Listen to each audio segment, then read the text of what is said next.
Well, hello everyone. My name is Dan Diedrich, and I have been a proud partner and customer of the Callaway Bank over the last several years. Now, you may be asking, what does the face of a scam victim look like? Right here. And it all started out innocently enough. I was going through my finances one day and I saw that there was this $10 automatic payout to Spectrum for a service that I didn't use. So I called them wanting to get it removed. When I looked up the phone number for Spectrum to call, I didn't go through my email business. I didn't go through my text business. I went to a website. And these scammers pay an enormous amount of money to assist in search engine optimization to where their site rises above the legitimate site. I took a look at the number. I didn't even go to the site. I just called it. And then the man said, "Sir, your account is red flagged. There's been people trying to get into your account through the Callaway Bank, especially through the Business 54 branch." Well, right now, I'm totally befuddled. So he said, "I've got to go and report this to the Federal Trade Commission, which does handle bank fraud and scams." So he transfers me to the Federal Trade Commission. A guy comes on very professional, gives me his ID number, and said, "Yes, Mr. Diedrich, we're following up on this. Your account is associated with someone who is trying to develop a website for the use of black market purposes, black web purposes, specifically to build a website dedicated to highly illegal and highly immoral activities." Well, right now, my heart is jumping into my throat because I don't know what's going on. Then he says, "Now I've got the Social Security on the line listening." But what got me was when he says, "I've also got a representative of the Callaway Bank on the phone."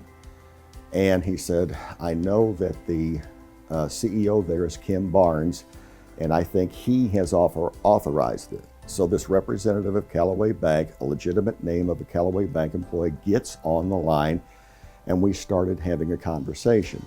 Now, the guy from this Federal Trade Commission starts drilling me with questions about my involvement.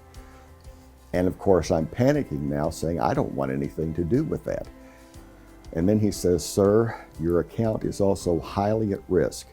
You need to go to the Business 54 branch of the Callaway Bank tomorrow, and we'll walk you through how we can save your funds because we think someone is on the inside there who is working with them."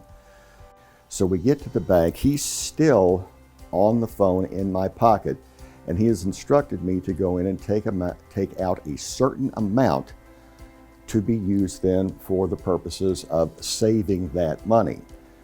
So I got the cash, and then we went to, believe it or not, a Phillips 66 station, which had a cryptocurrency account, and I started feeding money into it. And I thought, well, I'm safe because I've got the 4-digit code. I wake up the next morning and he has me go back and this time take out in cash a considerably large amount of money. In cash. Now the red flags are starting to come up. Still thinking that I was involved in a semi-legitimate undertaking, I went back to the car and I started thinking, this just isn't right. And I knew I'd been scammed. So I took this large amount of money, I went back in and said, "I've been scammed." The great thing that happened at the Business 54 branch is the manager and the associate that I was working with came around to say, "This isn't normal." And they threw up the red flags and said, "Dan, we've got protocols, we've got procedure. I got to take you into my office and I got to read you this list." And when they got down to involvement in a federal investigation, that's when I knew I was in trouble. And that's what set it off to me. So kudos to those individuals. They then called in the police and they looked into cryptocurrency, money was gone, and that was it. So you're asking the same question that I was asking. How could I have possibly been pulled into this?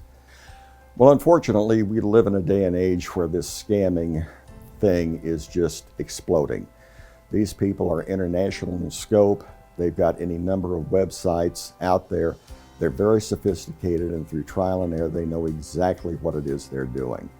My encouragement to you is, if you're approached, let's say as I was, by a supposed international company, and they say that your account has been hacked, there's no way that they would possibly know that.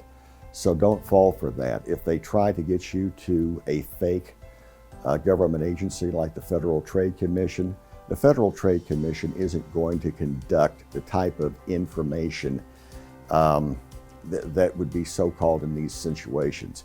If you're asked to go to a bank and take out large amounts of cash, if they threaten you, if they say that they'll get to your family, or in any way try to convince you that they're trying to help you, don't buy it.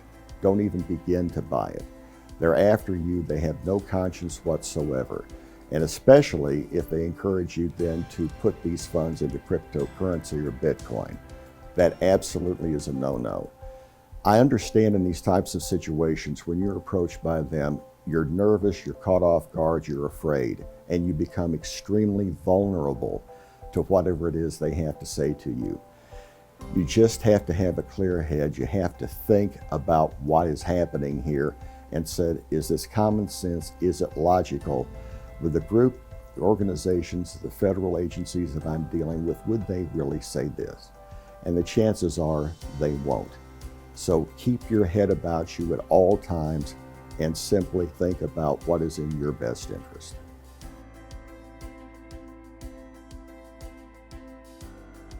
If you're told you need to move money to Bitcoin, gift cards, or money transfer apps, it's a scam.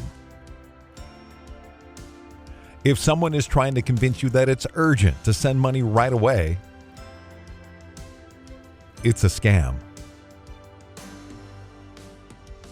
If someone calls you and tells you that you're being investigated or that your bank is being investigated, it's a scam. If they say that you are not allowed to tell anyone about this, it's a scam. That's a manipulation tactic. Talk to someone you trust. If you're at all unsure, hang up and call a trusted number like your bank, the police, or sheriff's office. Lastly, if you happen to give someone any of your bank information or login credentials, call your bank immediately at a regularly published number. Don't use the number the caller gave you. For more information, go to callawaybank.com/fraud.